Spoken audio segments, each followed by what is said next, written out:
Please help me to welcome Leonard.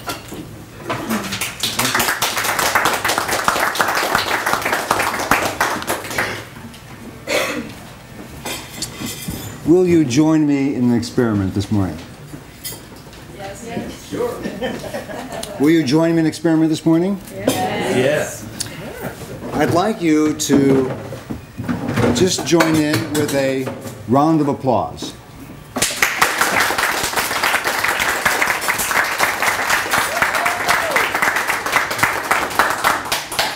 You just had an experience of entrainment. And so I'm going to be talking about entrainment, and my topic is, are you entrained? And your clapping was an example of entrainment. So what I want to do today is I'm going to talk about this principle of entrainment, that it really is a part of our lives as soon as we wake up, and it really operates through our entire working day, into the evening, going to bed, and how we can take a look at how we might be able to train ourselves to get unentrained. So what is entrainment? Notice everybody started clapping together and started to find a common rhythm. And entrainment, the principle began in 1666 by a guy named Christian Huygens. And he was a scientist who was working on pendulums. And he found that as he was working on pendulums, and he had one pendulum, and the frequency of the swing of the pendulum was going at a certain rhythm. And then when he put another pendulum next to it nearby, he found the pendulum started to swing at a similar rhythm. And so this was a concept of entrainment where organisms begin to move together. We move in rhythm, we move in cycle together. And that's the principle of entrainment. And imagine yourself going on a freeway, and you figure, I want to drive at 65 miles an hour. So you're going to go 65 miles an hour. Now if the traffic starts to stop, you start stopping as well. If the traffic picks up and you still want to drive at 65 miles an hour, you might find yourself slowly moving 75 miles an hour that you don't even realize you're moving along with the speed of traffic. We start moving along with the speed. We start matching the rhythms of those of us around us. And I want you to think of a lot of these principles. It applies not only to mechanics, it applies to animals. They did studies. You take a chick when it's hatched, will start chirping at one frequency. You put a bunch of chicks together and they'll start chirping at a similar frequency, not at the same time, but a similar frequency. Women in a dormitory will start menstruating around the same time as well. So you begin to see all these rhythms start occurring. I was going to the car the other day, and there was a garbage truck, and I could hear, and I found myself going, I was marching to the beat of the garbage truck. And this happens all the time in our existence. We start moving into rhythm. You watch two people talking together, and just watch how they start moving into a entrainment together. Their voice patterns, their inflections, they'll start mirroring and matching. You've ever seen a couple who've been together for a long time and you think that they start looking like one another? They start talking like one another? This is the entrainment principle.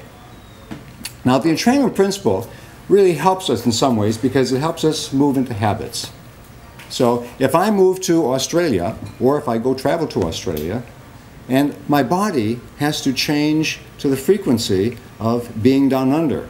So if it doesn't move into adaptation, it's going to be a lot harder. So if it's daytime in California, evening time in Australia, my body has to start moving into a rhythm. Now the difficulty with entrainment is sometimes we lose ourselves. We lose our individuality because we've so matched those people around us, those situations around us, that we've forgotten who we are. Now, I want us to try another experiment, because the goal is to try to connect with our individual selves and keep ourselves present throughout life. So, can you find a pulse? I want you to find your own pulse just get your pulse. And when you find your pulse, I want you to count to the rhythm of your pulse. So it might be 1, 2, 3, 4. Just to yourself, just count the rhythm of your pulse. If you can't find a pulse, you might have to see a doctor later on. But count the rhythm of the pulse, because we're going to be clapping to the rhythm of your pulse. So when I say go, I'm going to have you just clap to the rhythm of your pulse together. Not the rhythm of the group, the rhythm of your pulse. Okay? Let's try it. 1, 2, 3, go. Okay, now a little bit harder, so you make more noise.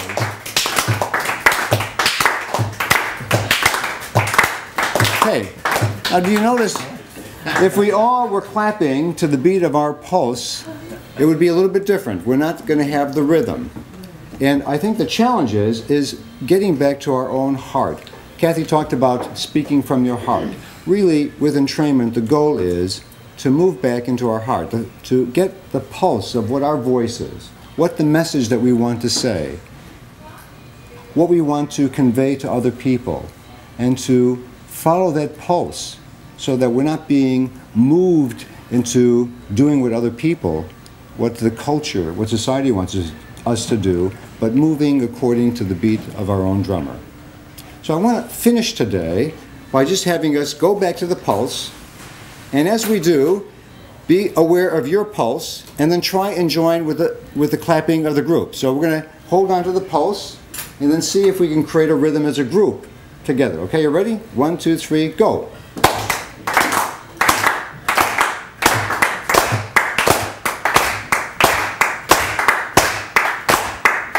Okay, great.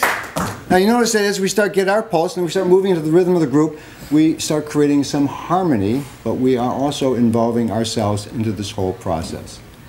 And I think the challenge for us is not just to us to be individuals, but to be individuals working together in community so that we're working in harmony, so we hold on to our own voice, our own rhythm, which also influences other rhythms. In closing, I'd like to just quote E.E. Cummings. And the poet once said that to be nobody but yourself in a world which is doing its best night and day to make you somebody else means to fight the hardest battle which any human can fight, and to never stop fighting. In many ways, we're here to continue to learn to train ourselves to be who we are, to be individuals without getting entrained. Thank you.